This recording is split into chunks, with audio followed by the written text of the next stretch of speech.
আসসালামু আলাইকুম সুপ্রিয় শিক্ষার্থীবৃন্দ, আশা করি সকলে ভালো আছো এবং ভালো থাকো এই প্রত্যাশায়।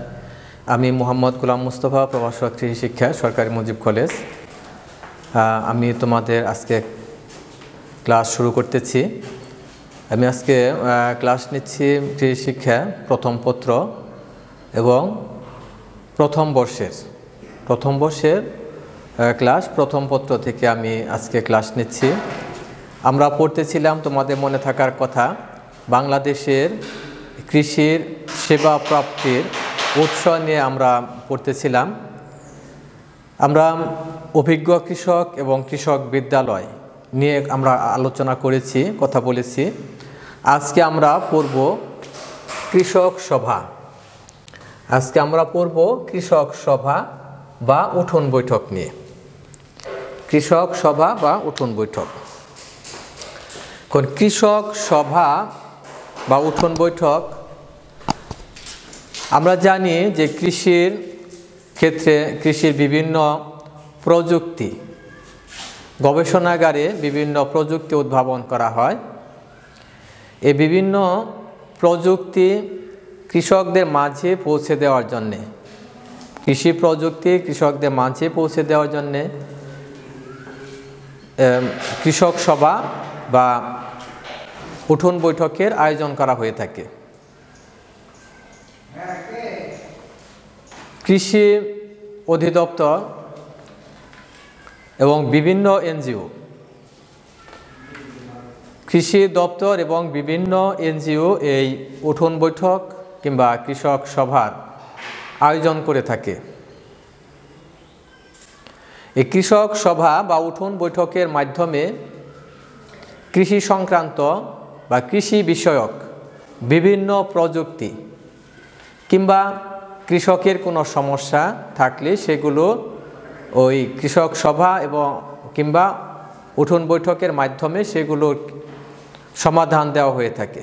প্রযুক্তি হস্তান্তর, অর্থাৎ কোনো প্রযুক্তি হস্তান্তরের ক্ষেত্রে কিংবা কৃষকের কোনো সমস্যা থাকলে সেই সমস্যা সমাধানের উদ্দেশ্যে এই কৃষক সভা বা উঠোন বৈঠকের আয়োজন করা হয়ে থাকে। আমরা আগে বলছিলাম যে তাহলে কৃষক সভা কিংবা উঠোন বৈঠক আয়োজন করে থাকে কে? কৃষি সম্প্রসারণ অধিদপ্তর বা কৃষি অফিস, উপসহকারী কৃষি কর্মকর্তা, উপসহকারী কৃষি কর্মকর্তা এই উঠোন বৈঠক বা কৃষক সভার আয়োজন করে থাকে। তাহলে আমরা জানতে পারলাম যে কৃষক সভা বা উঠোন বৈঠকটা হচ্ছে যে কৃষকদের নিয়ে, কিছু কৃষককে একত্রিত করে একটা মিটিংয়ের মাধ্যমে, একটা সভার মাধ্যমে তাদের মধ্যে কোনো নতুন প্রযুক্তি, কৃষি বিষয়ক কোনো নতুন প্রযুক্তি তাদের কাছে পৌঁছে দেওয়া কিংবা কৃষকের কৃষি বিষয়ক কোনো সমস্যা থাকলে, কোনো ফসল উৎপাদন করতে তারা কোনো সমস্যায় পড়লে তাদের সেই সমস্যার সমাধান কল্পে এই কৃষক সভা বা উঠোন বৈঠকের আয়োজন করা হয়ে থাকে। তাহলে এই কৃষক সভা এবং উঠোন বৈঠক কাজ কিন্তু মূলত একই। এই কাজ কিন্তু মূলত একই। মূল কাজ হচ্ছে, মূল লক্ষ্য হচ্ছে আমাদের উৎপাদন বৃদ্ধি করা, আমাদের ফসলের উৎপাদন বৃদ্ধি করা, এটাই হচ্ছে আমাদের মূল লক্ষ্য বা উদ্দেশ্য। তাহলে এখন কৃষক সভা বলা হয়, আবার উঠোন বৈঠক বলা হয় কেন? এটা বলাটার কারণ হলো যে কৃষক সভাটা হচ্ছে এটা আয়োজন করা হয়, কৃষক সভাটা আয়োজন করা হয় কোনো ইউনিয়ন পর্যায়ে, ইউনিয়ন অফিস অথবা হাট বাজারে অথবা ইউনিয়ন অফিসে এই কৃষক সভার আয়োজন করা হয়ে থাকে।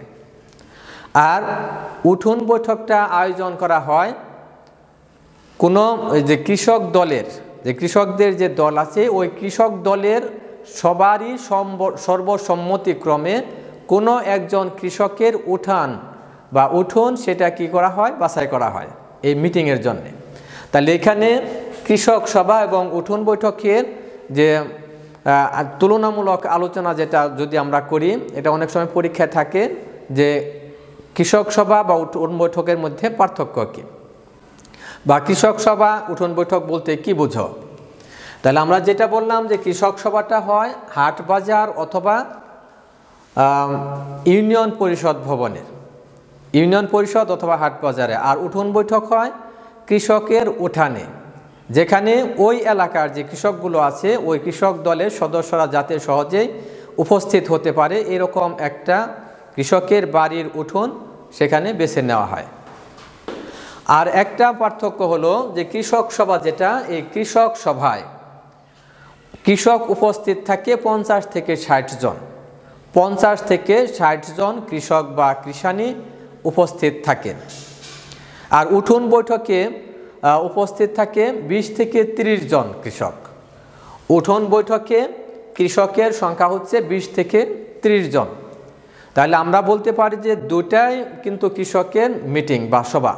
তাহলে মূলত পার্থক্য হলো যে স্থান, একটা হলো কৃষক সভা হচ্ছে হাট বাজারে কিংবা ইউনিয়ন পরিষদ ভবনে, আর উঠোন বৈঠকটা হচ্ছে কৃষকের উঠানে। কৃষক সভায় কৃষক বা কৃষাণী উপস্থিত থাকেন 50 থেকে 60 জন, আর উঠোন বৈঠকে কৃষক কৃষাণী উপস্থিত থাকেন 20 থেকে 30 জন। এই হচ্ছে মূলত পার্থক্য। আর বাকি সব কিন্তু আমাদের লক্ষ্য এবং উদ্দেশ্য কিন্তু একই। মূল লক্ষ্য এবং উদ্দেশ্য হচ্ছে যেটা আমরা বলছি প্রযুক্তি হস্তান্তর, এবং কৃষকের মাঠে কোনো ফসল উৎপাদন করতেছে, কোনো একটা ফসলের সিজন রানিং, কোনো মাঝপথে গিয়ে যদি কোনো সমস্যা হয় সেই ক্ষেত্রে এই কৃষক সভা বা উঠোন বৈঠকের আয়োজন করা হয়ে থাকে। তাহলে এই হচ্ছে যে মূল পার্থক্য এবং উদ্দেশ্য। আর কৃষক সভা এবং উঠোন বৈঠকের এখানে ওই এলাকার, যে এলাকায় কৃষক সভা বা উঠোন বৈঠক হয় ওই এলাকার সকল কৃষক কৃষাণী সেখানে উপস্থিত থেকে তাদের যে সমস্যা আছে সেগুলোর সমাধান ওখান থেকে পেতে পারেন। আর ওখানে বিভিন্ন ধরনের কৃষক উপস্থিত থাকেন, তাদের মধ্যে নিজেদের যে অভিজ্ঞতা বিনিময় হয়। কারো কোনো সমস্যা থাকলে সেটা অন্য কৃষকের সাথে সলা পরামর্শের মাধ্যমে তার সমস্যার সমাধান সেখান থেকে পেয়ে থাকেন। এবং অভিজ্ঞ কৃষকরা সেখানে তাদের অভিজ্ঞতার আলোকে বিভিন্ন সমস্যা থাকলে সেগুলো সমস্যার সমাধানের চেষ্টা করে থাকেন। এবং কৃষকরা কোনো সমস্যায় পতিত হলে সেই সমস্যা কিভাবে সমাধান করা যায় তার একটা উপায় তারা এই কৃষক সভা বা উঠোন বৈঠকের মাধ্যমে এখানে পেয়ে থাকেন। এই হচ্ছে আমাদের কৃষক সভা এবং উঠোন বৈঠক নিয়ে কথা। তোমরা এই কৃষক সভা বা উঠোন বৈঠক কি, এটা পরীক্ষায় এভাবে থাকে। ক নাম্বারের প্রশ্ন, সৃজনশীল ক নাম্বারের প্রশ্নের মধ্যে আবার থাকতে পারে যে কৃষক সভা বা উঠোন বৈঠকের মধ্যে পার্থক্য কি, এটা থাকতে পারে 2 নম্বরে কিংবা 3 নম্বরের প্রশ্ন হিসেবে। আর এখানে এমসিকিউ তোমাদের থাকতে পারে প্রশ্ন যে কৃষক সভায় কতজন সদস্য উপস্থিত থাকে, দিয়ে দিল 20 থেকে 25, 30 থেকে 40, 50 থেকে 60। তাহলে এখানে কারেক্ট আনসার হচ্ছে 50 থেকে 60 জন। কিংবা এরকম থাকতে পারে যে উঠোন বৈঠকে সদস্য উপস্থিত থাকে কতজন সদস্য উপস্থিত থাকেন, বা কৃষক সভা কোথায় অনুষ্ঠিত হয়, উঠোন বৈঠক কোথায় অনুষ্ঠিত হয়। এ ধরনের এমসিকিউ প্রশ্ন এখান থেকে থাকে এবং এটা গুরুত্বপূর্ণ একটা টপিক। তোমরা এটা খুব সুন্দরভাবে ইনশাল্লাহ পড়বে। আর এই করোনাকালীন সময়ে তোমরা সবাই ভালো থাকবে, সুস্থ থাকবে এই আশাবাদ ব্যক্ত করে আমি আজকে ক্লাস এখানে শেষ করছি। আসসালাম।